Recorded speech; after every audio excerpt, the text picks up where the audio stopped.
CliffCentral.com. 360 Biz on CliffCentral.com. We bring you industry champions, we bring you regulators, we're bringing you subject matter experts, and that's why this show is definitely there for you.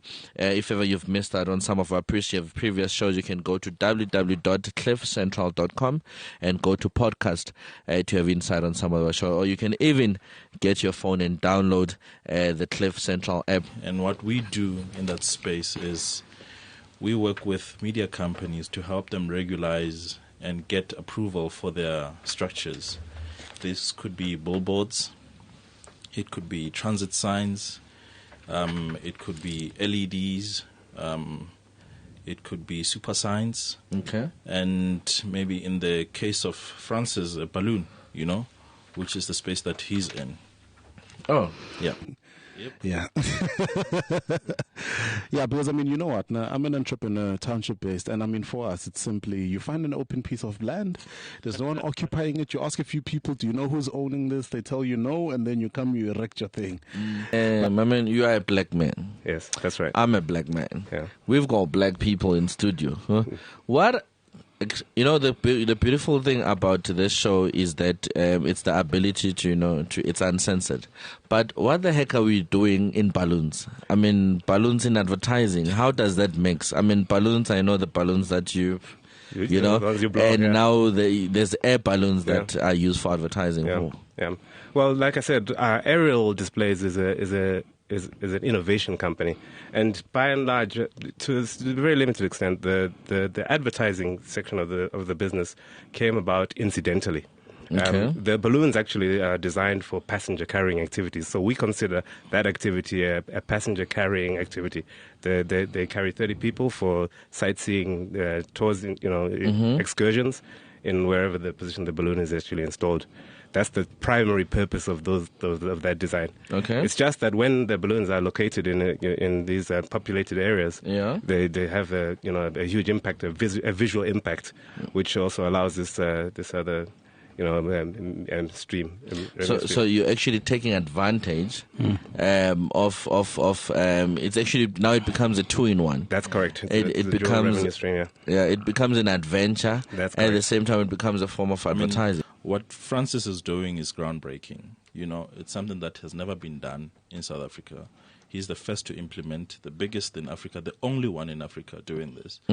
And we're coming in to say, look, from a regulatory point of view, there are certain alignments that you require, and we are there to assist their business in aligning with those. For instance, all municipalities haven't dealt with this kind of application. Before only Joburg is aware of this kind of stuff. Now, if we're to decide to go to Mohale City now, they have to change their bylaws just to accompany this type of structure. Because this is outside the realm. Then let's just go to Mohale City and Eguru Lane and just erect a balloon there and just keep quiet. Look, what do you think, bro? I like that. Look, for instance, it took them 4 years to put up the first one because it was just not in the regulations. Guys, let's agree with this for the sake of small business. Let's erect Bulelani. No. The next thing, when they come, then so we agree, I'm sorry, we didn't know. Then we start getting Tumelo. You know what? Some of the biggest challenges, I think, to this whole thing is, I think from a regulatory perspective, he mentioned things like a garage being an inhabitable space. And look at all the garages in the township. Where you're leasing it out to someone who's renting all the billboards that are in the township. And I think that in fairness, if you are clamping it down in town, you'd need to clamp it in the township. But I don't think that's going to happen. I think generally what would happen is that the authorities would go for, because you must remember authorities are part of an economic system. They're part of a city or a government, and they're going to go and start clamping down the areas where they're going to be able to generate as much revenue as possible with that clampdown exercise. So the bylaws are easy in the township. It's easy in the township. No, it's not. It's not. It's not supposed to be. It's supposed to be the same. Right? But it got reduced to what it is. Exactly. Because, even if we speak of the old government, you're not supposed to have billboards in a residential area. But you go to Tembisa, you go to Soweto, there's billboards everywhere, even within a residential home, you know, and that's not approvable, you know, according to the bylaws, because you're not supposed to have something like that. Yeah, man, the plumbers will have made the money, bro. You see? No, but you see, that's the other thing, because the education is also not there, because you come into my property as a big company, you tell me you're going to give me 1,000 rand a month for that billboard to be in there. Only to find that you give everyone else 40% of your revenue, which can amount to something like 30,000 a month. So they go to the black areas, the townships, and then they rob our people, you know, and they don't do it with approvals even. So I think from that perspective, it becomes a conversation that holds water from an economic perspective. But if it's a black individual, then it changes the whole narrative. www.cliffcentral. To download the podcast of the show, you can even download the Cliff Central app. You can go to social media. It's at Cliff Central.